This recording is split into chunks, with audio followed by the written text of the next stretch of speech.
यह 1960 के दशक का भारत है, एक युवा राष्ट्र जो अभी अभी औपनिवेशिक शासन की बेड़ियों से मुक्त हुआ है, लेकिन एक अदृश्य दुश्मन के चंगुल में फंसा हुआ है, जो है भूख। यह शिप टू माउथ या जहाज से मुंह तक का दौर था। हमारा अस्तित्व उन जहाजों पर निर्भर था जो अमेरिका से आते थे और उनका अनाज सीधे बंदरगाहों से हमारे लोगों की थालियों तक पहुंचता था। 1966 में स्थिति इतनी गंभीर हो गई कि हमारे पास केवल 2 सप्ताह का खाद्य भंडार बचा हुआ था। प्रति व्यक्ति भोजन की उपलब्धता दिन में केवल 417 ग्राम थी। किसान कर्ज में डूबे थे, भूमिहीन हो रहे थे और देश की कृषि व्यवस्था सदियों से स्थिर थी। यह सहायता अमेरिका के पब्लिक लॉ 480 कार्यक्रम के तहत आती थी, जिसे शांति के लिए भोजन भी कहा जाता था। लेकिन यह शांति एक कीमत पर आई। यह सहायता एक शक्तिशाली राजनयिक हथियार बन गई, जिसका इस्तेमाल भारत की नीतियों को प्रभावित करने के लिए किया जाता था। यह एक राष्ट्रीय अपमान था, एक ऐसी पीड़ा जिसने हमारे नेताओं के दिलों में आग लगा दी। प्रधानमंत्री इंदिरा गांधी ने संकल्प लिया, मैं नहीं चाहती कि हमें फिर कभी भोजन के लिए भीख मांगनी पड़े। यह केवल भोजन की कमी नहीं थी, यह भारत की आत्मा, उसके स्वाभिमान का संकट था। इस अपमान की आग ने उस राजनीतिक इच्छा शक्ति को जन्म दिया जिसने एक क्रांति का मार्ग प्रशस्त किया। नायक की आवश्यकता थी, एक ऐसे व्यक्ति की जो विज्ञान को आशा में बदल सके और निराशा को आत्मनिर्भरता में। और वह नायक थे डॉक्टर मानकोम्बू संबशिवन स्वामीनाथन। यह कहानी उस व्यक्ति की है जिसने भारत के भाग्य को अपने हाथों से लिखा था। अगस्त 1925 को तमिलनाडु के कुंभकोणम में जन्मे एमएस स्वामीनाथन का भविष्य पहले से ही तय लग रहा था, क्योंकि उनके पिता डॉक्टर एम के संबशिवन एक प्रसिद्ध सर्जन थे और परिवार चाहता था कि वो भी चिकित्सक के क्षेत्र में जाए। उनका परिवार गांधीवादी आदर्शों और स्वतंत्रता के आंदोलनों से बहुत गहरी तरीके से प्रभावित था। उनके पिता महात्मा गांधी के अनुयायी थे और निस्वार्थ सेवा का भाव उनके घर में रचा बसा था। लेकिन 1943 में एक घटना ने उनके जीवन की दिशा हमेशा के लिए बदल दी। बंगाल का भीषण अकाल, लाखों लोग भूख से मारे गए। इस मानव निर्मित त्रासदी की भयावहता ने युवा स्वामीनाथन को झकझोर कर रख दिया। उन्होंने महसूस किया कि भारत की सबसे बड़ी बीमारी है भूख और इसका इलाज विज्ञान के पास है। उन्होंने चिकित्सा का रास्ता छोड़कर कृषि विज्ञान का मार्ग चुना, एक ऐसा निर्णय जिसने उनके परिवार को बहुत ज्यादा निराश कर दिया, लेकिन भारत के भविष्य को बचा लिया। यह निर्णय व्यक्तिगत महत्वाकांक्षा पर राष्ट्रीय आवश्यकता की जीत थी। गांधी जी के सर्वोदय या फिर सभी के कल्याण के सिद्धांत का एक सच्चा प्रतिबिंब था, एक आईना था। अपनी शिक्षा पूरी करने के बाद उनके सामने एक और चौराहा आया। उन्होंने प्रतिष्ठित सिविल सेवा परीक्षा, जिसे हम आज यूपीएससी कहते हैं, उनमें उन्होंने उत्तीर्ण पाई। उसी समय उन्हें नीदरलैंड में आनुवंशिकी की अध्ययन करने के लिए संयुक्त राष्ट्र शैक्षिक वैज्ञानिक और सांस्कृतिक संगठन मतलब कि United Nation Education Scientific and Cultural Organization UNESCO से फेलोशिप मिली। विज्ञान के अनिश्चित पथ को एक सुरक्षित और प्रतिष्ठित पुलिस करियर पर चुना। उनकी ज्ञान की प्यास उन्हें दुनिया भर में 1962 में कैम्ब्रिज विश्वविद्यालय से आनुवंशिकी में पीएचडी की उपाधि प्राप्त की, जहां उनका शोध आलू की प्रजाति सोलमन पर केंद्रित था। इसके बाद वे विस्कॉन्सिन विश्वविद्यालय में पोस्ट डॉक्टरल फेलो के रूप अमेरिका गए, जहां उन्होंने पाले से प्रतिरोधी आलू की किस्मों की विकसित करने में मदद की। उनके काम से प्रभावित होकर विश्वविद्यालय ने उन्हें एक पूर्णकालिक संकाय पद की पेशकश की, एक आरामदायक जीवन और उन्नत अनुसंधान का अवसर।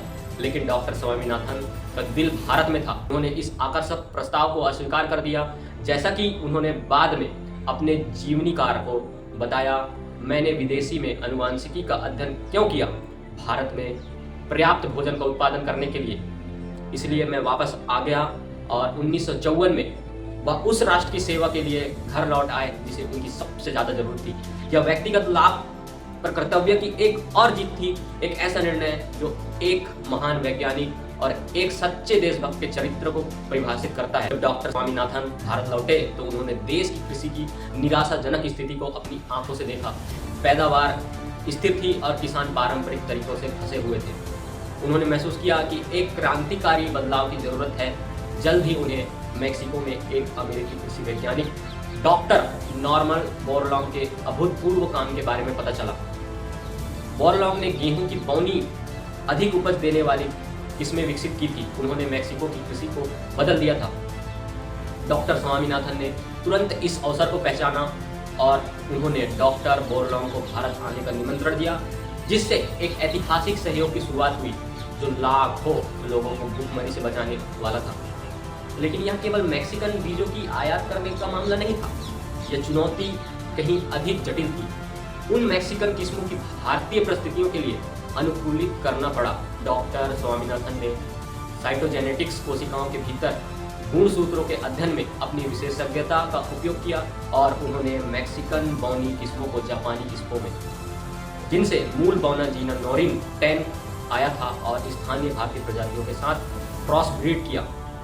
लक्ष्य एक ऐसा गेहूं बनाना था जो न केवल अधिक उपज दे बल्कि भारतीय मिट्टी में पनप सके, स्थानीय बीमारियों का विरोध कर सके और सबसे महत्वपूर्ण भारतीय रोटी चपाती के लिए उपयुक्त हो। वैज्ञानिक सफलता एक बात थी, लेकिन असली लड़ाई खेतों में थी। किसान जो पीढ़ियों से अपने पारंपरिक बीजों पर भरोसा कर रहे थे, इन नए अजीब दिखने वाले चमत्कारी बीजों को अपनाने में स्वाभाविक रूप से झिझक रहे थे। उनकी उपज इतनी अधिक थी कि यह अविश्वसनीय लगती थी। इस प्रतिरोध को तोड़ने के लिए डॉक्टर स्वामीनाथन ने एक शानदार रणनीति अपनाई, राष्ट्रीय प्रदर्शन भूखंड, मतलब कि नेशनल डेमोन्स्ट्रेशन प्लॉट। उन्होंने सरकार को पूरे उत्तरी भारत में, विशेषकर पंजाब में और हरियाणा में हजारों छोटे प्रशिक्षण भूखंडों को निधि देने के लिए राजी किया। ये भूखंड किसानों के अपने खेतों में लगाए गए थे ताकि वे अपनी आंखों से देख सकें कि नए बीज पारंपरिक बीजों की तुलना में 3 गुना अधिक उपज दे रहे हैं। केवल एक बीज का चमत्कार नहीं था, यह एक पूरी प्रणाली का चमत्कार था। बौने गेहूं को अपनी पूरी क्षमता तक पहुंचाने के लिए उर्वरकों, कीटनाशकों और सुनिश्चित सिंचाई के एक पैकेज की आवश्यकता। प्रदर्शन भूखंडों ने न केवल बीज की श्रेष्ठता को साबित किया बल्कि इस नई कृषि प्रणाली की प्रभावशीलता को भी प्रदर्शित किया। यह व्यक्तिगत प्रमाण संदेह को एक जन आंदोलन में बदलने के लिए महत्वपूर्ण था।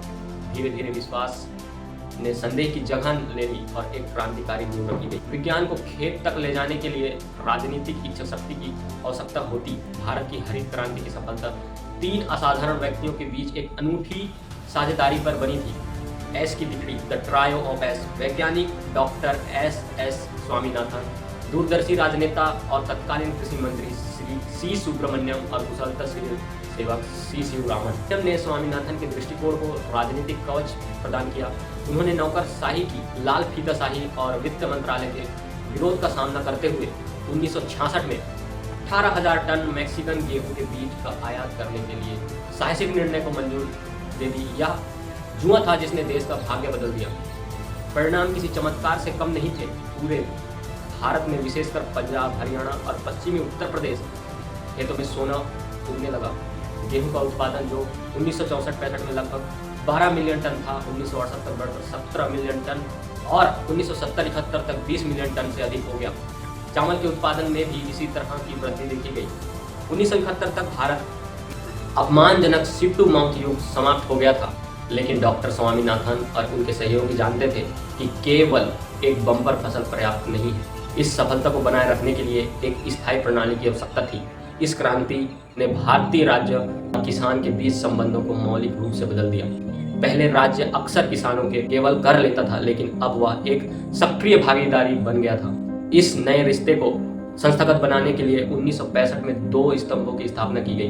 पहला भारतीय खाद्य निगम, फूड कॉर्पोरेशन ऑफ इंडिया, जिसका काम किसानों से न्यूनतम समर्थन मूल्य, मतलब कि मिनिमम सपोर्ट प्राइस, MSP जिसे हम कहते हैं आज, बफर स्टॉक बनाए रखना और सार्वजनिक वितरण प्रणाली के माध्यम से जरूरतमंदों तक पहुंचाना था। दूसरा कृषि आयोग, एग्रीकल्चर प्राइस कमीशन, मतलब APC, जिसे बाद में कृषि लागत और मूल्य आयोग, commission for agricultural cost and prices नाम दिया गया, जिसका कार्य किसानों के लिए लाभकारी मूल्य सुनिश्चित करने के लिए एक MSP की सिफारिश करना था।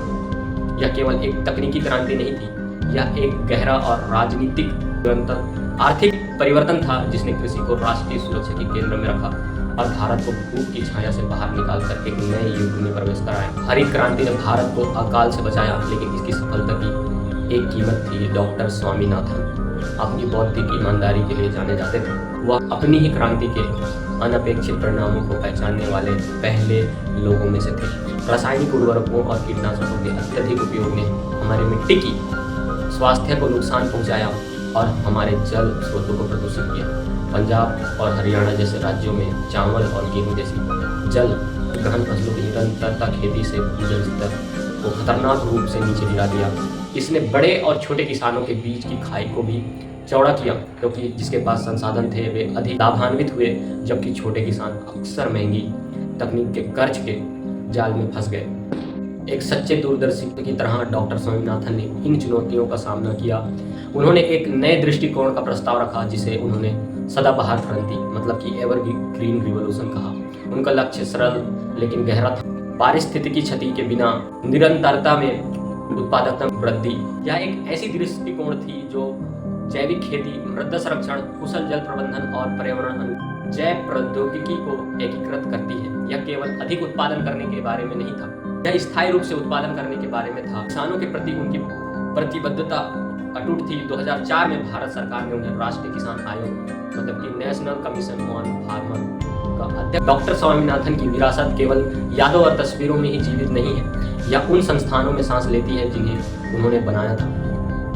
1987 में जब उन्हें पहला विश्व खाद्य सुरक्षा पुरस्कार मिला, तो उन्होंने पुरस्कार राशि का उपयोग 1988 में MS स्वामीनाथन रिसर्च फाउंडेशन स्थापना के लिए किया। यह फाउंडेशन उनकी सदाबहार क्रांति की दृष्टि को आगे बढ़ाता है, जो गरीब समर्थक, महिला समर्थक और प्राकृतिक समर्थक दृष्टिकोण के साथ ग्रामीण विकास के लिए विज्ञान का उपयोग करता है। 28 सितंबर 2023 को 98 वर्ष की आयु में जब उन्होंने अंतिम सांस ली, तो पूरे देश ने एक राष्ट्रीय नायक को खो दिया। उनके शब्द आज भी हमारा मार्गदर्शन करते हैं। स्वामीनाथन ने भारत के लिए एक वैज्ञानिक की भूमिका को फिर से परिभाषित किया।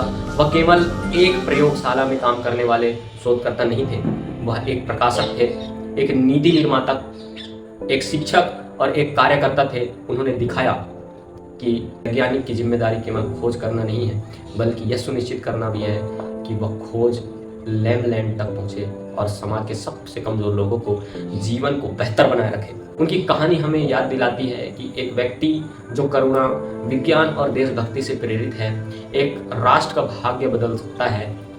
डॉक्टर MS स्वामीनाथन ने हमें भूख से आज़ादी दिलाई और एक ऐसी विरासत छोड़ी जो हमेशा भारत की मिट्टी में हरी भरी रहेगी।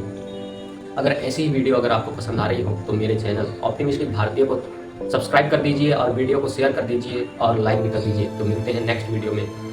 सेवा जोहार। जय आदिवासी साथियों।